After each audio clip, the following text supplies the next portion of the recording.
Bonjour à tous. Aujourd'hui, je vais vous présenter comment réaliser un tracé géométrique d'un triangle, notamment en insistant sur l'utilisation du schéma à main levée qui est indispensable avant de travailler avec les outils. Ici, on va essayer de tracer un triangle ABC tel que AB égale 4 cm, BAC égale 20 degrés et ABC égale 110 degrés. Comme les informations viennent d'un texte, je vais même faire deux schémas à main levée. Évidemment, avec expérience, on va pouvoir directement réaliser un schéma à main levée que j'appelle intelligent, c'est-à-dire avec à peu près les bonnes mesures. Mais pour l'instant, ce que je vais faire, c'est juste tracer un triangle. Hop, peu importe sa forme, ce triangle, je vais le nommer, donc ABC, et je vais mettre les mesures comme elles sont dans l'énoncé. Donc AB doit faire 4 cm, BAC, donc c'est l'angle au sommet A, doit faire 20 degrés, et l'angle ABC, c'est le sommet B, doit faire 110 degrés. Comme ça, dans mon premier schéma à main levée, j'ai un meilleur aperçu des données qu'on me donne dans le texte.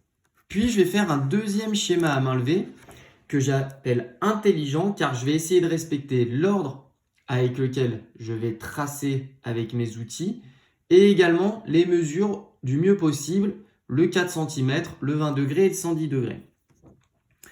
Quand je vais utiliser mes outils, je ne peux pas tracer un angle en premier, donc je vais forcément commencer par le segment AB. Donc je vais commencer mon schéma à main levée par le segment AB qui va faire normalement 4 cm.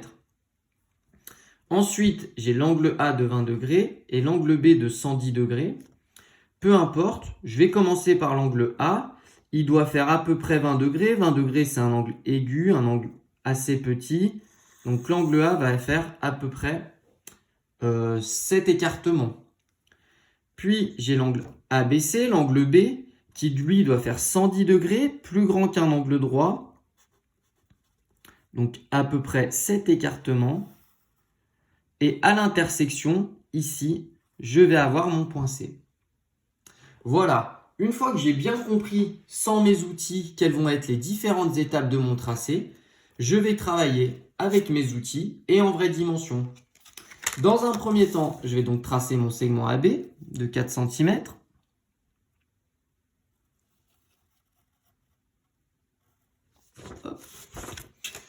Et immédiatement, je mets le nom des points et sa mesure pour ne pas m'y perdre à la fin pour vérifier. Je vais ensuite prendre mon rapporteur pour faire l'angle A. Hop, de 20 degrés. Je mets ma petite encoche et immédiatement je le trace.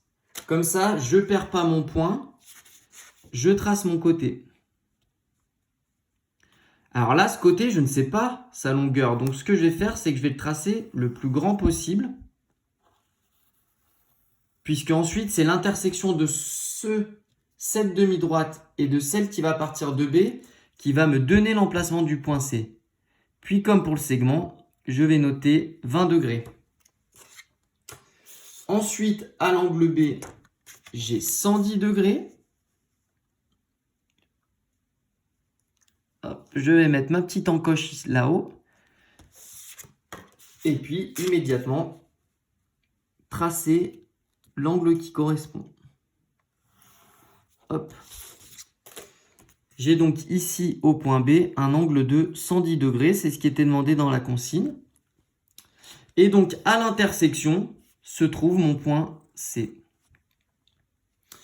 Ici, comme j'ai tracé des demi-droites, comme je ne connaissais pas la longueur des côtés, on voit que les traits dépassent du triangle. C'est pas grave, c'est même indispensable de les laisser puisque c'est comme ça que l'enseignant va comprendre comment vous allez construire votre triangle. Donc on laisse toujours les traits de construction. Vous voyez, au départ, j'avais donc un schéma à main levée avec les informations, juste pour bien les visualiser. Ensuite, j'ai fait mon schéma à main levée que j'appelle intelligent, dans l'ordre avec lequel je vais le tracer, et puis avec des mesures proches de la réalité. Et enfin, mon vrai tracé avec mes outils Et on observe qu'il est vraiment similaire à mon schéma à main levée intelligent. Donc ça me permet comme ça de bien vérifier. Voilà. J'insiste vraiment sur l'importance de faire un schéma à main levée, car généralement un schéma à main levée réussi, c'est un tracé réussi. J'insiste également sur les traits de construction, bien les laisser, que ce soit des arcs de cercle ou des demi-droites qui dépassent du triangle, et bien reporter les mesures. Voilà, j'espère que j'ai été assez clair sur le tracé de triangle et les tracés en général. Pas de recette magique, mais seulement une méthode à appliquer pour réussir du mieux possible. Allez, bon courage à tous!